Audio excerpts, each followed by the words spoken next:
اور ان کی طاقت بھی ہم نے دیکھا ہے. ارے وہ گنڈے ہیں, 4 دن کی طاقت ہے, یہ ہمیشہ کی طاقت نہیں. پاور ہاتھ میں آ جانے کے بعد اگر غریبوں کے سروں پر کرسیاں بچھانے کا نام طاقت سمجھتے ہو تو یہ گنڈا گردی ہے اور چند دنوں کی ہے.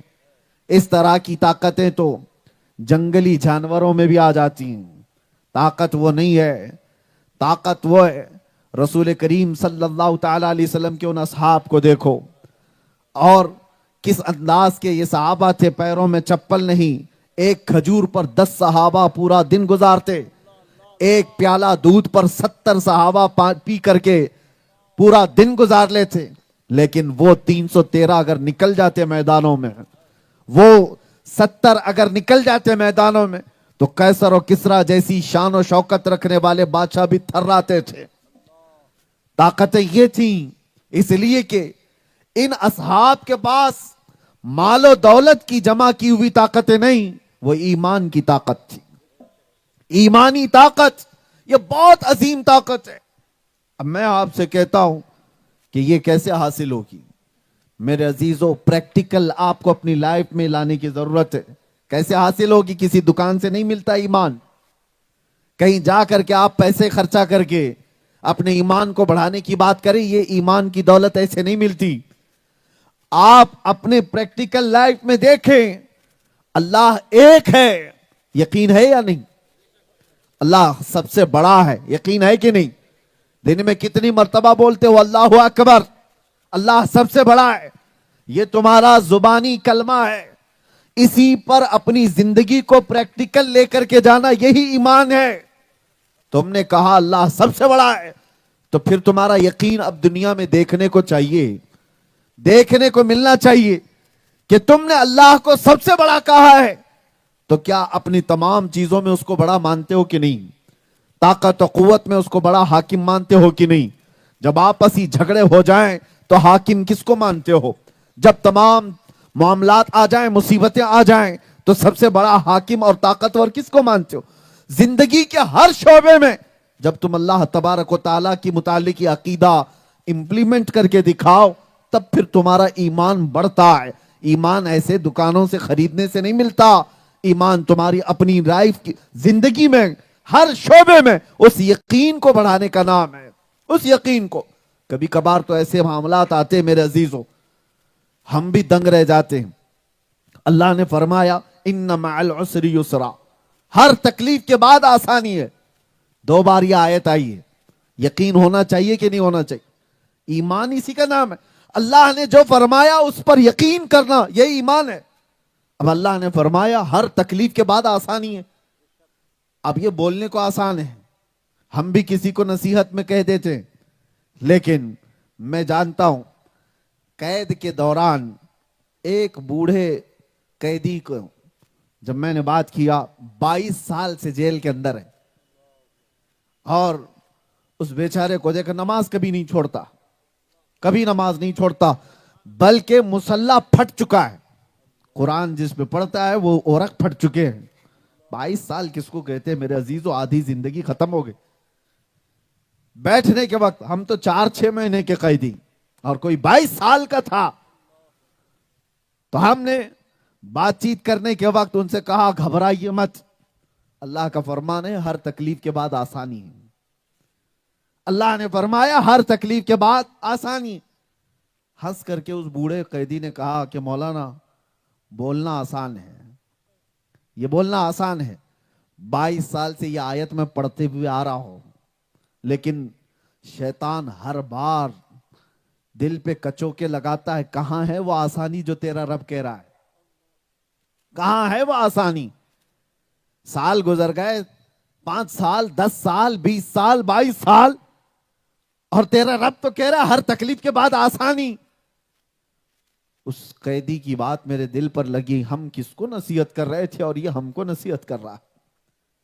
اور اس نے کہا کہ مولانا میں جانتا ہوں آپ میری بات سے پریشان نہ ہوں, میں نے صرف اس لیے کہا کہ کچھ باتیں ایسی ہیں جو بولنے میں بڑی آسان ہیں, اور اس پر عمل کر لے جانا یہ ایمان کا بہت بڑا حصہ ہے. میں تو صرف اس بات پر زندگی گزارتا ہوں. میرا رب کا فرمان آج بھی سچا ہے, 22 سال کیا 72 سال بھی وہ اندر رکھے تو یقین ہے اس کے بعد آسانی آئے گی. اس نے جب فرمایا تو آسانی آئے گی، یہ یقین کے ساتھ جیتا ہوں. یہ اور بات ہے کسی کو 1 دن کے بعد آسانی مل جائے، کسی کو 1 مہینے کے بعد مل جائے، کسی کو سال بھر بعد مل جائے، وہ ارحم الراحمین ہے. اگر ہم طے کریں کہ آسانی کل ہونا چاہیے تو کیا ہم خدا کے برابر ہیں؟ ہم نہیں طے کر سکتے. اس آیت پر یقین رکھنے والے ایسے قیدی کو بھی میں نے دیکھا. میرے عزیزو، ایمان ایسی پریکٹیکل لائف میں آتا ہے. زندگی گزرنے کے وقت جو معاملات تمہارے بیچ آتے ہیں اس پر یقین کرنے کا نام ایمان ہے. ہم تو دیکھتے کتنے تو ایسے ہیں جائیداد کے معاملات پر لڑ بھڑ کر کے آئے ہیں. کچھ بھائی بہنوں کا حق مار کر کے بیٹھے ہیں، کچھ بہنیں بھائیوں کو وراثت سے بے دستبردار کر کے بیٹھی ہوئی ہیں، بے دخل کر کے بیٹھی ہوئی. بہت سارے ایسے لوگ ہیں جنہوں نے اپنے وارثین کا حق مار دیا. اور جب یہ معاملات مفتی شرع کے پاس پہنچتے ہیں، مفتی شرع بتائے تمہیں کہ تمہارا اتنا حق ہے، تمہاری بہنوں کا اتنا حق ہے. یہ اللہ نے قرآن میں فرمایا، پورا صفحہ موجود ہے، یوصیکم اللہ فی اولادکم للذکر مثل حظ الانثیین. وراثت کے پورے احکام اللہ نے بیان کر دیے. ماں کا کتنا حق ہے، باپ کا کتنا حق ہے، بیٹیوں کا کتنا ہے، بھائیوں کا کتنا ہے، بہنوں کا کتنا ہے، کتنے قسم کے بھائی ہیں، وہ سب چیزیں بیان ہو گئیں قرآن پاک میں. اب ہم سامنے رکھ دیں یہ جھگڑالو لوگوں کے کہ تمہارا اتنا حق ہے، تمہارا اتنا حق ہے، وہ لپیٹ کر کے نکل جاتے ہیں. دیکھا جائے گا کورٹ سے جو ہوگا ہم دیکھ لیں گے. مولانا کی بات ہم کو سمجھ میں نہیں آتی، ہم کورٹ سے دیکھ لیں گے. کورٹ سے بھی 5 سال 10 سال، کچھ تو 35 سال لڑائی کرتے ہیں مال و اسباب کے لیے. میرے عزیزو، ایمان تو یہ تھا کہ ایک بالش کیا 1 انچ بھی جگہ تمہارے حق میں زیادہ آ گئی اور اللہ کا فرمان آ گیا، اللہ نے فرما دیا کہ یہ تیرا نہیں ہے، اسے چھوڑ دینے کا نام ایمان ہے. وہاں اپنی مرضی نہیں، اپنی طبیعت کا دخل نہیں.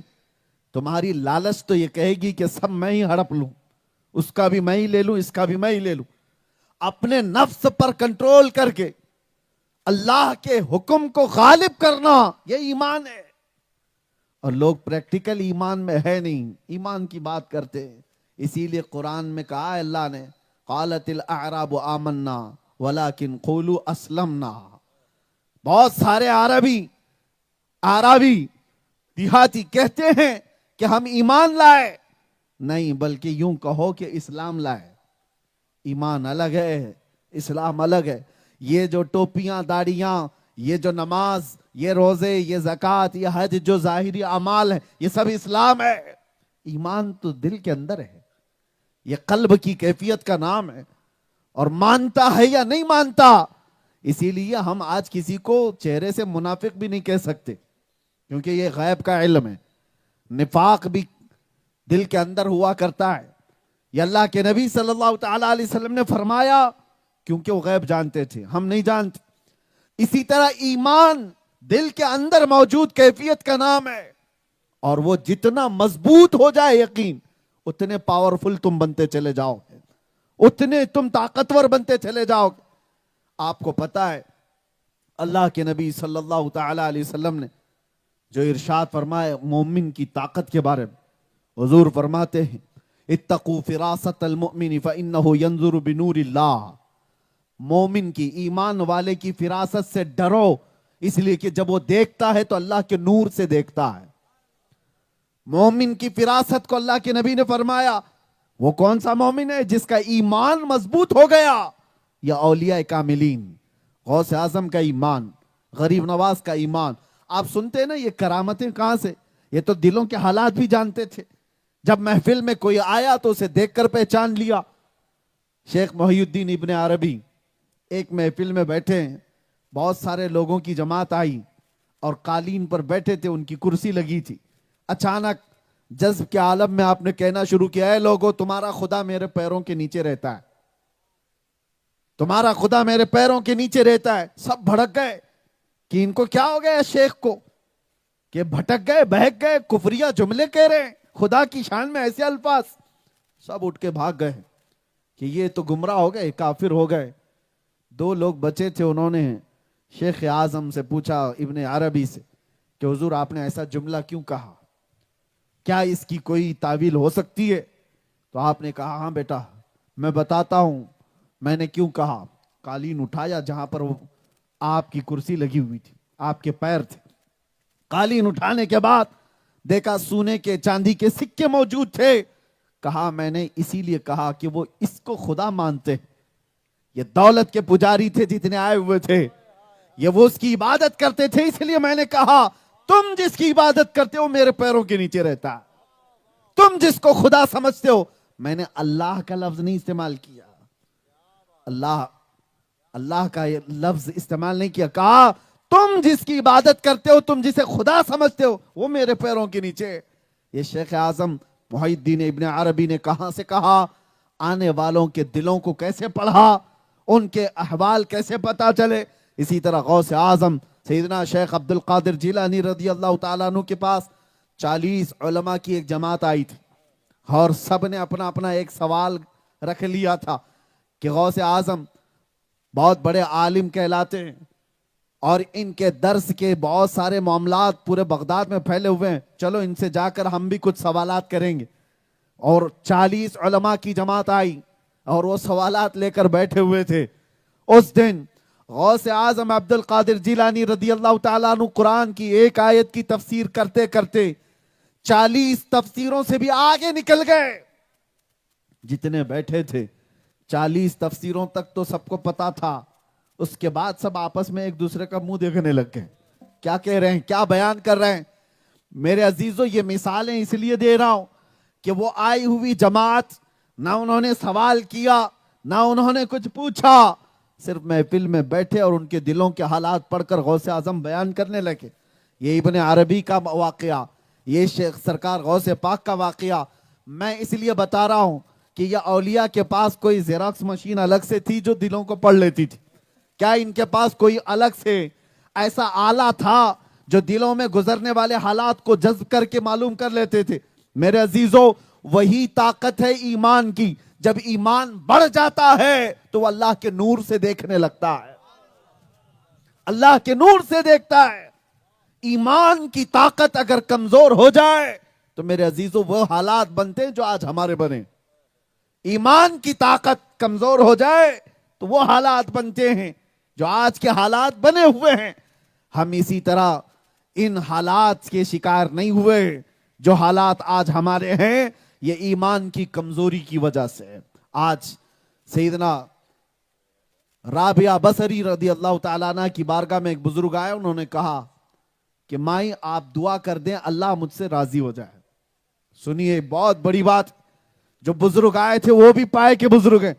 تو رابعہ بصریہ نے کہا اتنی بڑی دعا کر دوں تیرے لیے، اتنی بڑی دعا؟ سوچیے آپ دعا کرتے ہیں کہ نہیں اللہ ہم سے راضی ہو جائے، لیکن ایک ولیہ کی بارگاہ میں ایک بڑے بزرگ آ کر کہتے ہیں کہ آپ ہمارے لیے دعا کر دیں اللہ ہم سے راضی ہو جائے۔ آپ کہتی ہے بہت بڑی دعا کی بات کر رہا ہے تو، اس سے پہلے یہ بتا کیا تو بھی اللہ سے راضی ہے؟ کیا تو بھی اللہ سے راضی ہے؟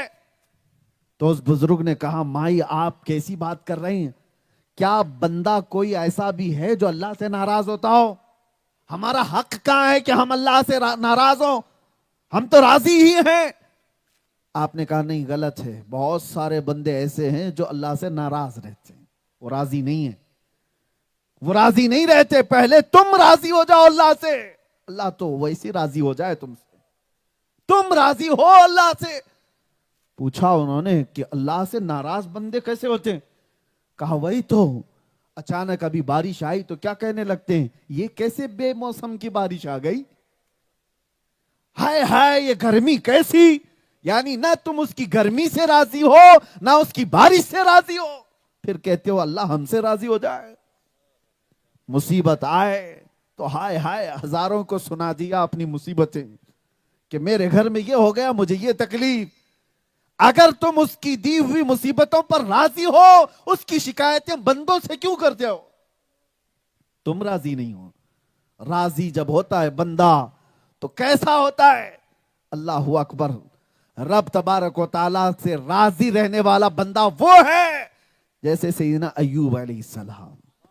ساری اولادیں ختم ہو گئی تھیں، ساری بیویاں مر گئیں، انتقال کر گئیں، اور سارے مویشی جانور سب ختم ہو گئے، لیکن کبھی آپ کے ایمان میں، آپ کے استقلال میں ذرا برابر بھی لغزش نہیں آئی.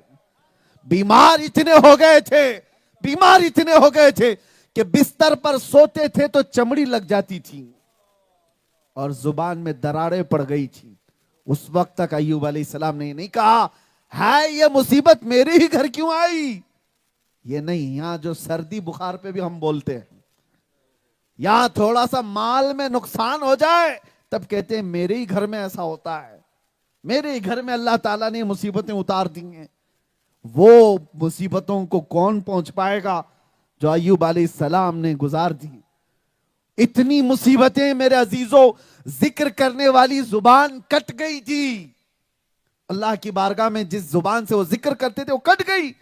تب آپ نے صرف اتنا ہی کہا تھا ربی انی مسنی الضر وانت ارحم الراحمین، مجھے تکلیف تو پہنچی ہے مولا، تو ارحم الراحمین ہے.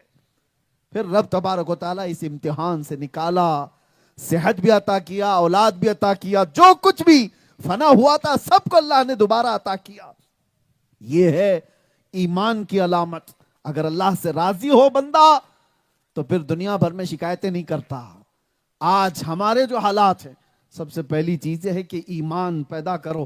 اللہ سے راضی رہنے والا بندہ اس کے احکامات میں خلاف ورزی نہیں کرتا، اس کی حکم عدولی نہیں کرتا، کبھی یہ نہیں پوچھتا. اب سوچئے، ایک اور بات میں بتا رہا ہوں. موسیٰ علیہ السلام کے زمانے میں سنا ہے کہ ایک خاتون کو بچے نہیں تھے، اولاد نہیں تھی. وہ گئی اور دعا کے لیے کہتی ہے. آپ نے لوح محفوظ میں دیکھا اور کہا اس کی اولاد نہیں ہے، قسمت میں اولاد لکھی نہیں ہے. وہ روتی ہوئی جا رہی تھی، کسی ایک درویش کے پاس سے گزر ہوا تو اس نے کہا کہ دعا کرتا ہوں اللہ تعالیٰ تجھے دے دے. میں اس واقعے کی صحت پر کلام نہیں کر رہا، لیکن جن بزرگوں نے اس کو بیان کیا میں آپ سے عرض کرتا ہوں، اس ایک درویش کی دعا پر اللہ تبارک و تعالیٰ نے اس کو اولاد دیا، وہ خاتون. بعد میں موسیٰ علیہ السلام نے رب تعالیٰ سے پوچھا کہ اے اللہ، اس خاتون کی قسمت میں اولاد تو لکھی نہیں تھی، اسے کیسے ملی؟ تو رب تبارک و تعالیٰ نے فرمایا اس کا جواب یہ ہے کہ موسیٰ جاؤ، ایک چاقو لے لو اور ایک برتن، اور اپنی قوم میں جا کر لوگوں سے کہو کہ اللہ نے تمہارے جسم کا ایک ٹکڑا مانگا ہے، کاٹ کے دے دو. آپ آئے قوم کے سامنے کہ اللہ نے تمہارے جسم کا ایک ٹکڑا مانگا ہے. ادھر ادھر لوگ بھاگنے لگ گئے، جسم کا ٹکڑا کاٹ کر کے دینا. وہی درویش بیٹھا ہوا تھا فقیر، اس کے پاس جیسی یہ آواز آئی وہ اٹھ کر بھاگتا ہوا آیا. کہا کہ اے نبی اللہ، کیا اللہ نے جسم کا حصہ مانگا ہے؟ کہا ہاں. چاقو لے لیا اس فقیر نے، اپنے جسم کے حصے کاٹنے لگ گیا. کبھی ادھر سے کاٹتا ہے، کبھی ادھر سے، کبھی ران کا، کبھی پیٹ کا، کبھی پیچھے کا، سب حصے کاٹ کاٹ کر کے ٹکڑے رکھنے لگا. جسم پورا لہو لہان خون سے بھر گیا. اللہ کے نبی نے کہا کہ تجھ سے کہا تھا اللہ نے ایک ٹکڑا مانگا ہے، تو نے پورے جسم کو چھل دیا. اس فقیر نے کہا یہ تو نہیں پتا تھا کہ اللہ نے کس جگہ کا مانگا ہے، میں نے جسم کا ہر حصہ رکھ دیا، کوئی تو اسے پسند آ جائے. میرے عزیزوں، یہ ہے فرمان رب ذوالجلال پر بندے کی حاضری. یہ ایمان کا حصہ ہے، یہ ایمان کا حصہ ہے. اور یہاں پر حال یہ ہے، مسجد سے آواز آتی رہی حی علی الصلاۃ، کوئی کان تک نہیں دھرتا. یہی اگر باہر کوئی اعلان کر دے کہ آ جاؤ 1-1 لاکھ کا ٹوکن لے لو، پھر لائن لگ جائے. اگر یہی صبح کوئی اٹھ کر کے نیتا آئے اور کہے کہ لوگوں کو 1-1 گنٹا زمین دی جا رہی ہے، آ جاؤ، سارے بستر چھوڑ کر بغیر منہ دھوئے بھاگیں. یہ کیا ہے؟ یہ ایمان کا حصہ ہے. دنیاوی اسباب پر اگر یقین بڑھ گیا ہے تو پھر ایمان کہاں ہے؟ وہ ایمان ہے کہ حضرت انس رضی اللہ تعالیٰ عنہ فرماتے ہیں مدینے میں ابھی شراب حرام نہیں ہوئی تھی.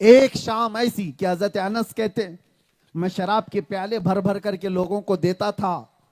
جو قہوہ خانے ہوتے تھے جہاں لوگ بیٹھ کر کے شراب پیتے تھے, تو اچانک مدینے کی گلیوں میں آواز آئی, یا ایھا المسلمون قال رسول اللہ صلی اللہ علیہ وسلم حرمت الخمر.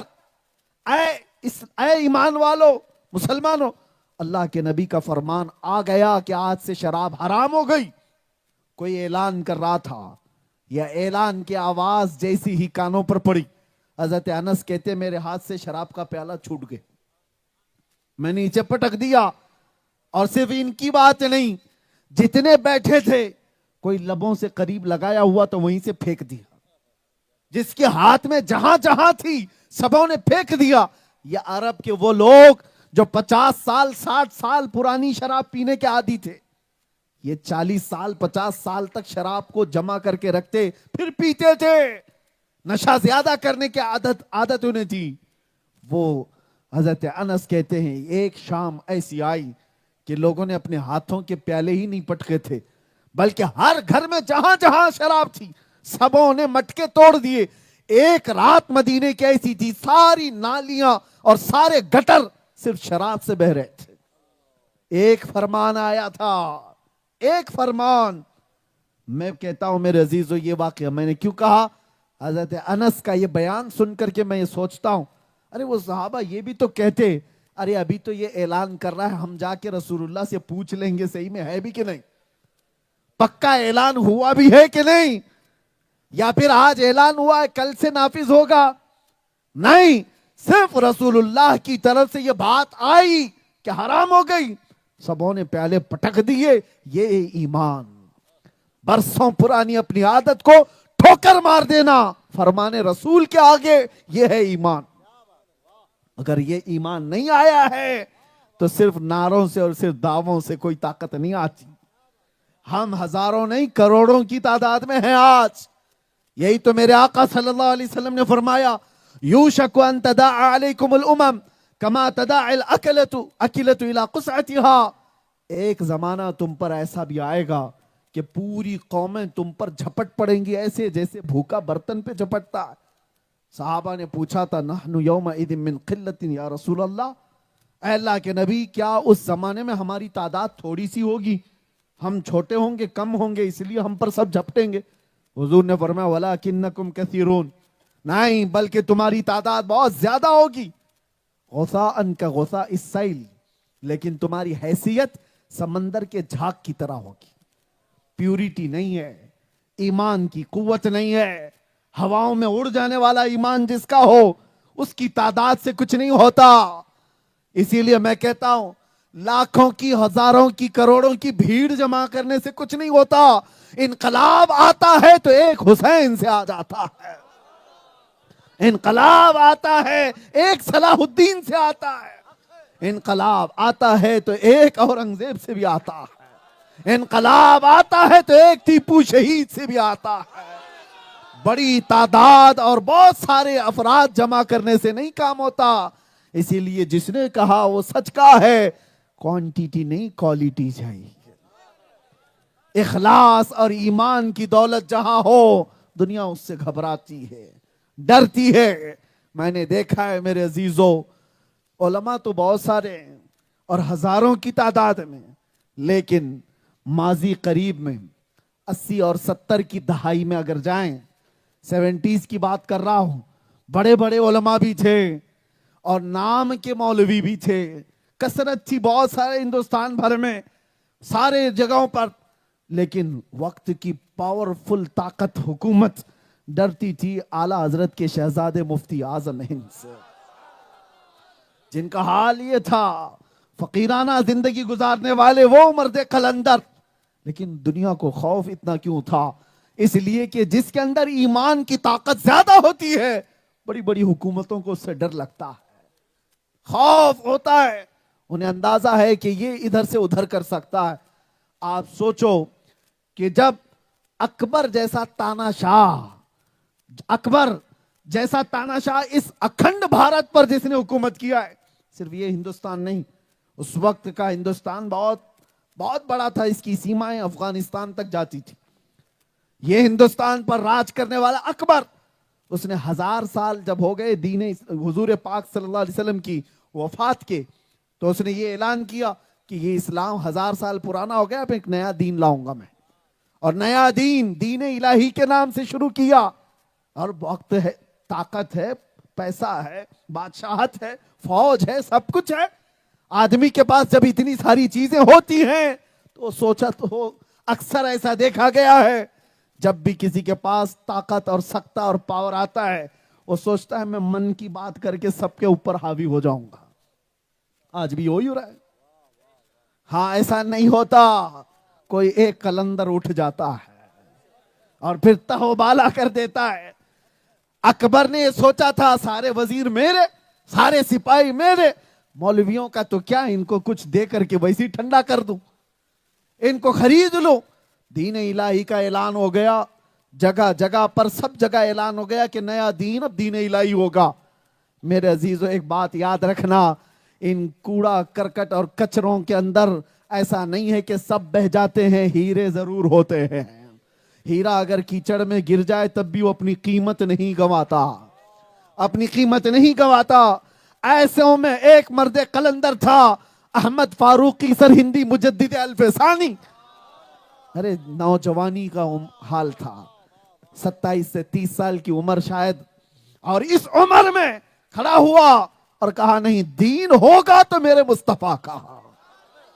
اکبر کا نہیں، مصطفیٰ کریم نے جو دین پیش کیا وہی اسلام کی سچائی ہوگی. تم دوسرے کسی بھی دین کی پیروی کرو، اس سے غرض نہیں، لیکن اسلام نام سے وہی دین رہے گا جو آمنہ کے لال نے پیش کیا. آپ سوچو ایک بہت بڑے ہاتھی کے سامنے ایک چونٹی کھڑی ہو جائے، لوگ تو یہی سوچتے ہیں کیا کر لے گی یہ چونٹی اس کا. لیکن دیکھا ہے دنیا میں اکبر اپنی پوری طاقت کے ساتھ جب یہ دیکھ رہا ہے کہ احمد فاروقی سرہندی ایک عالم دین ہے، دین اسلام کے لیے کھڑا ہو گیا، اور لوگ اس کی باتیں سننے بھی لگ گئے ہیں. اور جگہ جگہ یہ بات پھیل گئی کہ وقت کے بادشاہ کا لایا ہوا پلان چوپٹ ہو سکتا ہے. بادشاہ نے اٹھایا اور عالم دین کو جیل میں ڈال دیا. یہی کیا جا سکتا ہے. اور کیا کرو گے؟ اس کے آگے پھانسی ہے، اور کیا کرو گے؟ اس سے زیادہ کیا ہے؟ اکبر نے اٹھایا مجدد الفسانی کو گوالیار کی جیل میں بند کر دیا. علماء ربانین سے میں کہتا ہوں جیلوں کی باتوں سے ڈرا مت کریں. ہم ان منزلوں سے گزر کر کے آئے ہیں یہ سوچ کر کے کہ یہ پہلی بار نہیں، ہم تو اپنے آبا و اجداد کی سنت پہ عمل کرتے آ رہے ہیں. ہاں بزرگوں کی سنتیں ہیں. ارے ہمارے اسلاف تو وہ ہیں جن کو بادشاہوں نے ایسی جیل میں رکھا ہے کہ سورج بھی نہیں دیکھ سکا. امام موسیٰ کاظم اہل بیت کے بڑے امام، 7 سال آپ کو خلیفہ وقت نے قید میں ایسا رکھا تھا آپ نے سورج نہیں دیکھا، جنازہ آپ کا جیل سے نکلا ہے. علماء کو آج یہ بات سوچنا چاہیے کہ ہم نے رسول اللہ کے نام پر روٹیاں بہت کھائی ہیں. دنیا نے جو کچھ بھی ہمیں دیا ہے وہ میرے مصطفیٰ کے نام پہ دیا ہے. یہ جو عزتیں ہیں ممبروں پر بیٹھنے کی، یہ ہمارے باپ داداؤں کے گھروں سے لائی ہوئی نہیں ہے، یہ میرے مصطفیٰ کے نام سے ہے. وہ جو نہ تھے تو کچھ نہ تھا، اور وہ جو نہ ہو تو کچھ نہ ہو. جان ہے وہ جہان کی، اور جان ہے تو جہان ہے. اکبر نے قید تو کر دیا گوالیار کی جیل میں. مجدد الفسانی کا کیا بگاڑا؟ اس عالم ربانی نے یہ کہتے ہوئے قبول کر لیا قید کو کہ یہ اللہ تعالیٰ کی منشا ہے، میں اس کا بندہ ہوں، جب تک وہ چاہے آزاد مجھے رکھے، اور جب تک وہ چاہے قید میں رکھے، چاہے تو وہ روٹی کھلائے چاہے تو وہ پتہ کھلائے. وہ رحمان ہے، وہ خالق ہے میرا. یہ ہے ایمان. اندر جانے کے بعد ہوا یہ کہ بادشاہی مر گیا، ختم ہو گیا، وہ چلا گیا.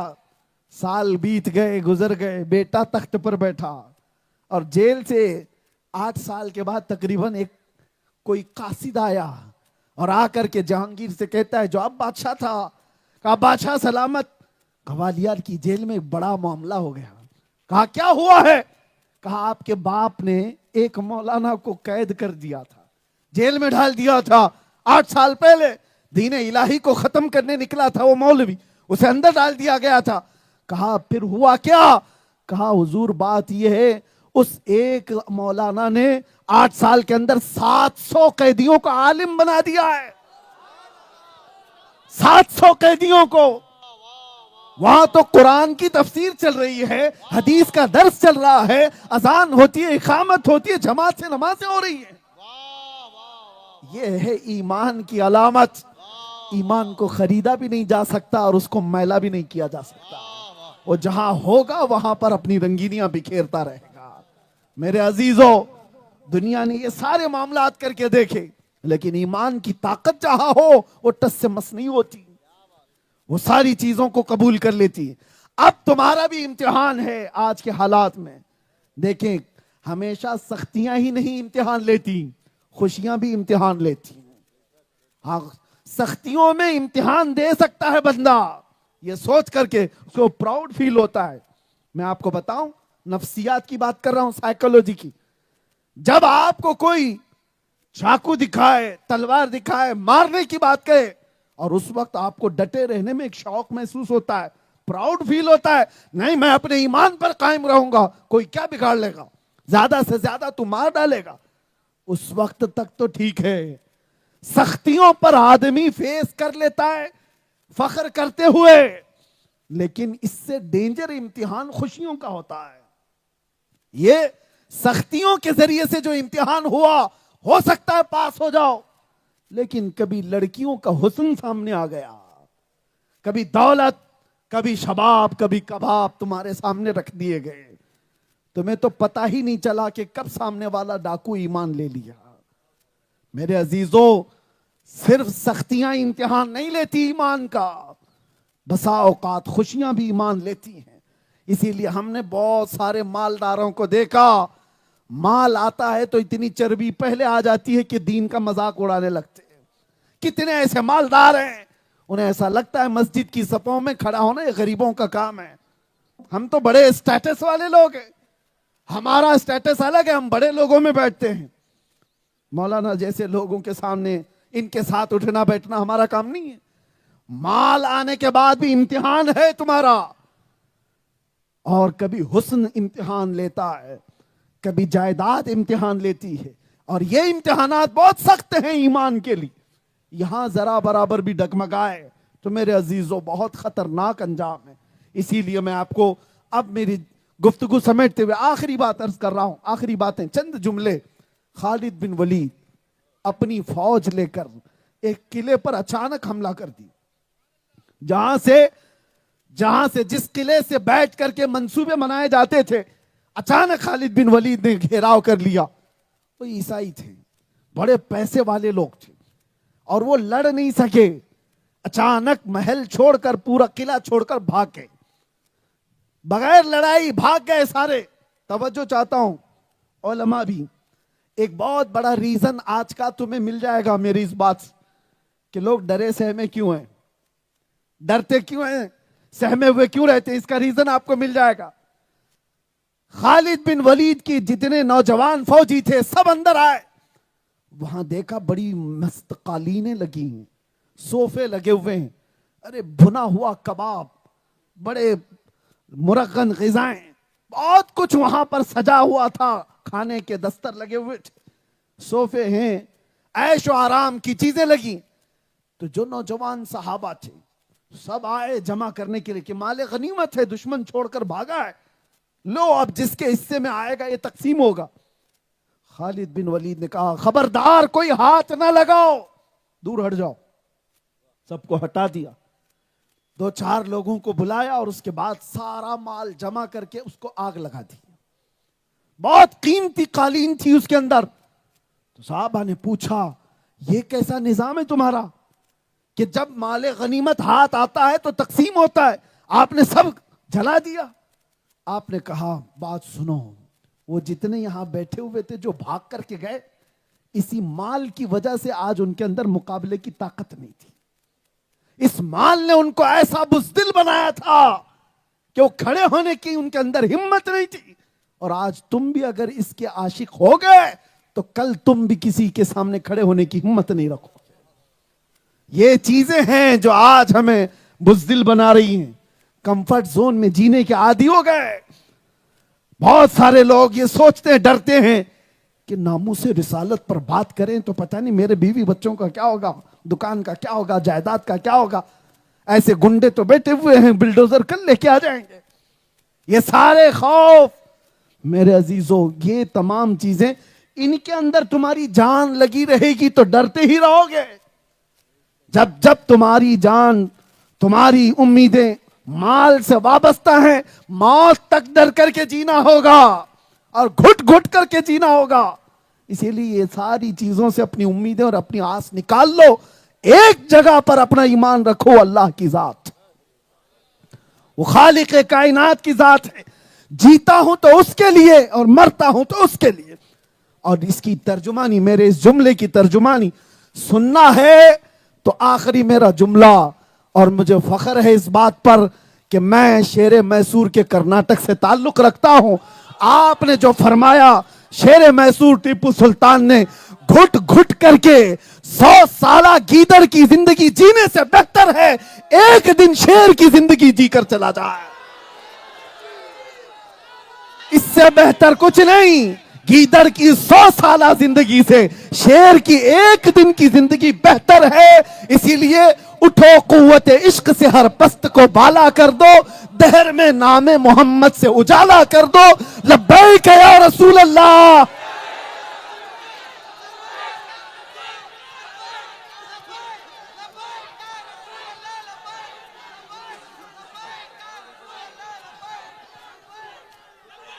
ذمہ داروں سے گزارش ہے حضرت کی گلپوشی کریں. گلپوشی کا انتظامیہ کمیٹی سے گزارش ہے پہلے حضرت کو گلپوشی کر دیں، اس کے بعد صلاۃ و سلام پڑھی جائے گی. صلاۃ و سلام کے لیے کھڑے ہو جائیں.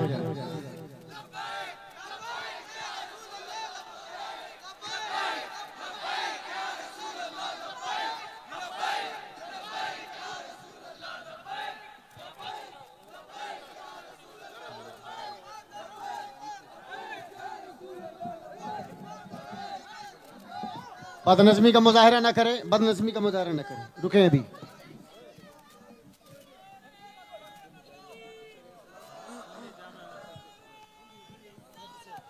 اے شہنشاہ مدینہ الصلاۃ والسلام، زینت عرش معلی الصلاۃ والسلام.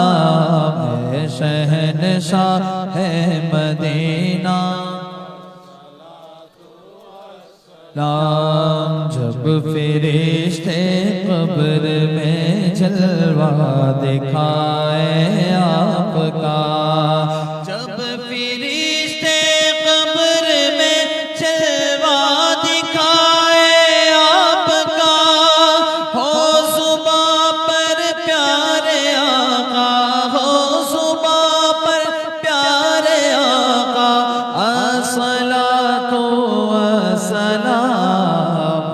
شہنشاہ مدینہ الصلاۃ والسلام، زینت عرش معلی الصلاۃ والسلام. شہنشاہ مدینہ میں وہ سننی ہوں جمیل قادری مرنے کے بعد، میں وہ سننی ہوں جمیل قادری مرنے کے بعد. میرا لاشا بھی کہے گا، میرا لاشا بھی کہے گا، الصلاۃ والسلام.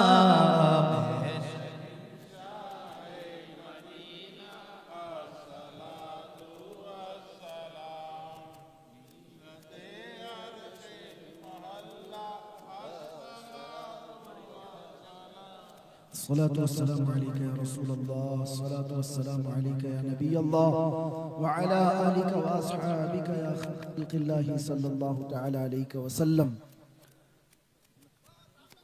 جن حضرات نے خواہش ظاہر کی تھی سلسلہ عالیہ قادریہ میں بیعت ہونے کی. میں جس طرح سے پڑھاؤں میرے ساتھ مل کر پڑھیں, اور جو آلریڈی کسی سے مرید ہیں, بیعت ہیں, وہ توبہ کرنے کی نیت سے مل کر کے پڑھ سکتے ہیں. اعوذ باللہ من الشیطان الرجیم, بسم اللہ الرحمن الرحیم. لا الہ الا اللہ محمد الرسول اللہ صلی اللہ علیہ وسلم. رضیت باللہ ربا وبمحمد صلی اللہ علیہ وسلم رسول النبی وبالاسلام دینا وبالقرآن کتابا وبالکعبۃ قبلہ وبالمؤمنین اخوہ.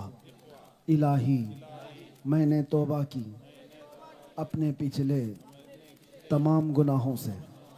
عہد کرتا ہوں شریعت مصطفیٰ پر قائم رہوں گا. ہر فرض ہر واجب کو ان کے وقتوں پر ادا کرتا رہوں گا. ہر برائی سے بچتا رہوں گا. میں داخل ہوا سلسلہ عالیہ قادریہ میں. الہی مجھے غوث پاک کے مریدوں میں قبول فرما. قیامت کے دن ان کی جماعت میں حشر فرما. میں نے اپنی جان, اپنا مال, اپنا سب کچھ اللہ اور اس کے رسول کے لیے بیچ دیا. میں نے اپنی گردن ناموس رسالت کی حفاظت کے لیے وقف کیا. ان اللہ اشترى من المؤمنین انفسهم واموالهم بان لهم الجنہ يقاتلون في سبيل الله فيقتلون ويقتلون وعدا عليه حقا في التوراة والإنجيل والقرآن ومن أوفى بعهده من الله فاستبشروا ببيعكم الذي بايعتم به وذلك هو الفوز العظيم. الہ العالمین ستار العیوب غفار الذنوب قدیر جبار خدا اس محفل پاک کو شرف قبولیت عطا فرما. یہاں پر جتنے حاضر آئے سب کو نکلنے سے پہلے بخشیوں میں شمار فرما دے. اے اللہ ہمارے صغیرہ کبیرہ تمام گناہوں کو معاف کر دے. ہم سب کو گناہوں کی بیماری سے شفا عطا فرما. اے اللہ اس پورے علاقے میں جتنے خوش عقیدہ سنی مسلمان ہیں سب کے ایمان, عمل, عقیدے کی, آبرو کی, عزت کی حفاظت فرما. اے اللہ سب کو بری بیماریوں سے محفوظ فرما. جو ان میں بے مقروض ہیں ان کے قرضوں کو آسان کر دے. اے اللہ جو بے اولاد ہیں انہیں صاحب اولاد بنا دے. جو بے جوڑ ہیں انہیں نیک و صالح رشتے عطا کر. اے اللہ کریم خدا جو بے روزگار ہیں انہیں حلال روزیاں عطا کر. ہماری ماؤں, بہنوں, بچیوں, بیٹیوں, بہوؤں, بیویوں سب کو ہم نے تیرے حوالے کر دیا. ان کی عزتوں کی حفاظت فرما. اے اللہ جو ناحق مقدمے اور جیلوں میں ان کو آزاد کر دے. پاسبان ملت اور حافظ ناموس رسالت حضرت مولانا قمر غنی عثمانی صاحب کی رہائی عطا فرما. اللہ ان کو قید سے آزادی عطا کر دے. اے رب کریم قیامت تک ہماری نسلوں میں عاشقان مصطفیٰ پیدا فرما. ہماری اولاد کو بدعقیدہ اور گمراہ ہونے سے محفوظ کر دے. نہ جانے یہ آنکھیں کب ہمیشہ کے لیے بند ہو جائیں. مولا ان آنکھوں کے بند ہونے سے پہلے ایک بار تیرے حبیب پاک کے چہرے کی زیارت نصیب فرما. ان اللہ وملائکتہ یصلون علی النبی یا ایھا الذین آمنوا صلوا علیہ وسلموا تسلیما. اللہم صل علی سیدنا محمد معدن الجود والکرم وآلہ واصحابہ الکرام وابنہ الکریم وبارک وسلم. دعواہم فیہا سبحانک اللہم وتحیتہم فیہا سلام وآخر دعواہم ان الحمد للہ رب العالمین. جب دمیں واپسی ہو یا اللہ, جب دمیں واپسی ہو یا اللہ, لب پہ جاری ہو بس لا الہ الا اللہ محمد رسول.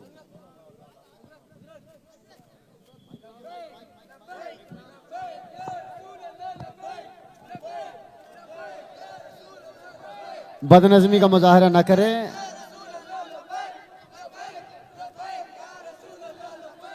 آر کے اسٹوڈیو پر یہ پروگرام لائیو ہوا, نور رضا پروڈکشن پر یہ پروگرام لائیو ہوا. بعد میں آپ تمام حضرات سے گزارش ہے